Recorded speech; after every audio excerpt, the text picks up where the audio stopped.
વડોદરાના યવતેશ્વર કમ્પાઉન્ડમાં કલેક્ટર કચેરીના આદેશથી ડિમોલેશનની કાર્યવાહી કરાઈ। સયાજી હોસ્પિટલ પાછળ આવેલા યવતેશ્વર મહાદેવ મંદિર ટ્રસ્ટની જમીનના લાંબા કાનૂની વિવાદ બાદ હાઈકોર્ટના આદેશ મુજબ જિલ્લા વહીવટીતંત્રએ કાર્યવાહી તેજ કરી। વહીવટીતંત્રએ જમીનનો કબજો મેળવી ફેન્સિંગ અને સૂચના બોર્ડ લગાવ્યા। જિલ્લા કલેક્ટર અનિલ ધામેલિયા સહિત ઉચ્ચ અધિકારીઓની હાજરીમાં કાર્યવાહી થઈ। તમામ એસડીએમ, મામલતદાર અને એમજીવીસીએલની ટીમની હાજરીમાં કાર્યવાહી કરવામાં આવી।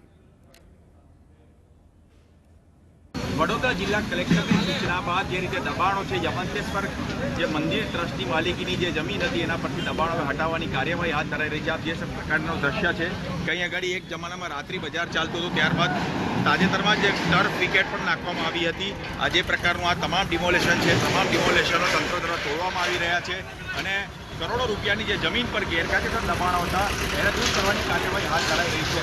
રૂપેશ ચોકથી